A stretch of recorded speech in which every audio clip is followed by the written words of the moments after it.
Bonjour à tous et bienvenue pour ce premier module de l'Académie de la Transparence. Il semblait tout à fait logique de démarrer cette formation par une définition claire et précise de ce qu'est la transparence. Bon, alors concernant le pour les nuls, je sais que ça peut paraître vexant, mais c'est juste une manière de dire que nous allons poser avec vous les bases de notre méthode, car nous avons tous à apprendre les uns les autres. Il faut retenir tout de suite l'idée que la transparence est neutre, purement scientifique. Elle n'est ni morale, ni politique d'ailleurs. Cette exigence de neutralité scientifique fait de la transparence la pierre angulaire de notre activité. Alors, venons-en aux faits. Pour commencer, la transparence n'existe que grâce au lecteur. Sans lecteur, il n'y a pas de transparence. C'est lui qui va en bénéficier. C'est donc lui qui va l'évaluer et lui donner sa valeur. Et pour améliorer cette transparence, notre objectif est de l'aider à gagner du temps dans sa recherche d'informations, gagner du temps de lecture, améliorer la vitesse de compréhension et réduire son effort de travail. Tous ces points sont mesurables. Ça veut dire qu'on peut évaluer tous les éléments que l'on va mettre en place pour améliorer la transparence avec un but, générer l'adhésion du lecteur. La transparence est une méthode scientifique, utilisant les sciences de l'information, du design, les sciences cognitives, afin de clarifier tout type de communication écrite et visuelle. Elle agrège un ensemble d'éléments afin d'améliorer l'information, opérant ainsi sur le fond, la forme et aussi le traitement des documents. Chaque micro-élément de la méthode doit démontrer son apport au lecteur. Assemblés entre eux autour de thématiques, ces éléments deviennent des critères des Transparency Awards ou encore des modules de l'Académie. Plusieurs centaines d'éléments constituent la méthode Labrador. Prenons-en un à titre d'exemple. Limiter les adjectifs. Si je vous dis, par exemple, que le recentrage stratégique audacieux de l'entreprise sur ses marchés clés, combiné à une optimisation rigoureuse de ses processus et une valorisation innovante de ses ressources humaines, lui a permis d'atteindre une rentabilité record et une expansion fulgurante sur de nouveaux marchés porteurs. On voit tout de suite que les adjectifs subjectifs par nature entraînent une surinterprétation qui va induire forcément une erreur de jugement. Et en plus, dans ce cas, on ne comprend pas grand-chose à ce que je viens de dire. Voilà pourquoi il faut limiter les adjectifs. Pour que le propos de base percute directement le lecteur, mais aussi pour éviter de l'orienter, voire de le tromper. La transparence a de nombreux adversaires. Alors, vous donner quelques exemples.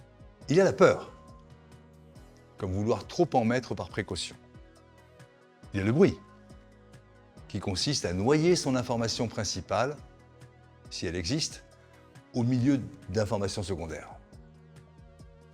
Il y a la paresse, parce que simplifier et illustrer demande de l'énergie et du temps.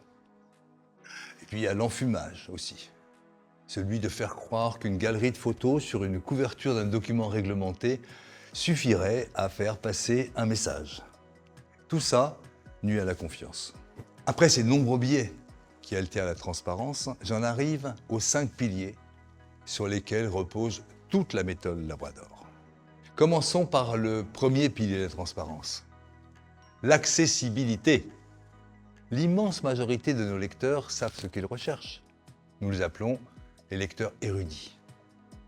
Alors nous devons tout mettre en œuvre pour qu'ils trouvent l'information le plus rapidement possible. Un travail d'architecte en quelque sorte. Donc que ce soit sur un PDF en ligne ou imprimé, une version numérique intégrale, l'information doit être accessible en un instant. Par exemple, pour les PDF, nous concevons des sommaires clairs et concis et nous choisissons des titres précis et informatifs. Comme nous avons opté pour un format en 2 colonnes, réduisant ainsi le nombre de pages de 30%, ce qui accélère à la fois la recherche et favorise le bilan carbone. Pour le numérique, on peut appliquer l'essentiel des règles du PDF, mais on y apporte les nouvelles fonctionnalités très utiles comme les mosaïques de pages pour une navigation éclair, ou un moteur de recherche intelligent, ou encore un historique de recherche. Alors, Que ce soit en PDF ou en numérique, nous imaginons, nous anticipons tous les comportements des lecteurs érudits. J'en viens au deuxième pilier, la précision. C'est ici que l'on va faire de la dentelle informative et ludique. Les graphiques, les tableaux, les illustrations, les cartographies sont à privilégier par rapport au texte lorsque c'est justifié.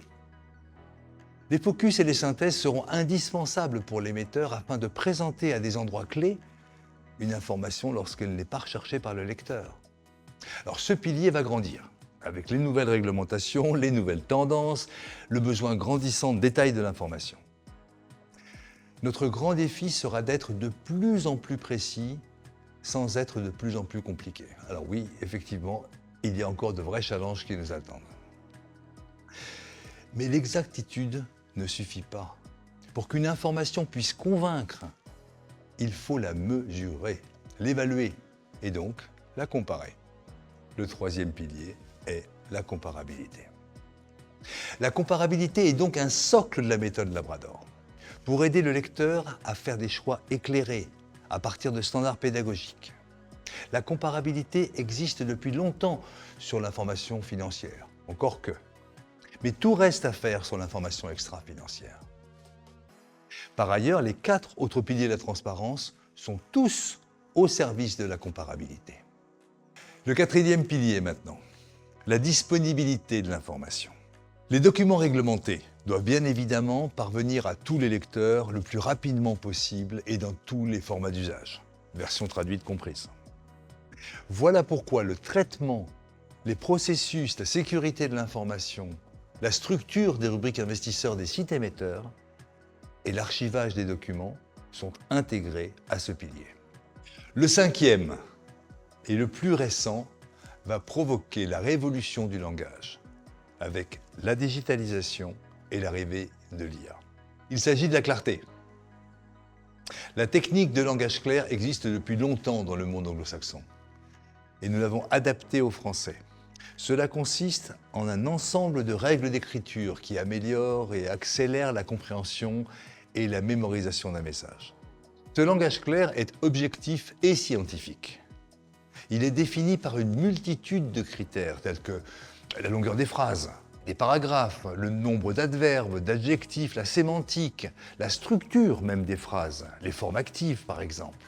Tous ces critères sont d'ailleurs intégrés au Transparency Award. Enfin, notre algorithme Plennly permet de mesurer la clarté des textes en délivrant un diagnostic d'une manière instantanée. Alors pour conclure, il faut que vous compreniez que le lecteur est résilient, qu'il ne se plaint pas par le manque de clarté ou par sa perte de temps, mais inconsciemment, il va adhérer davantage à une information qu'il va trouver et comprendre plus vite. La transparence est le moyen le plus sûr d'obtenir cette confiance et de créer de la valeur grâce à vos lecteurs. Et c'est ça la mission de Labrador.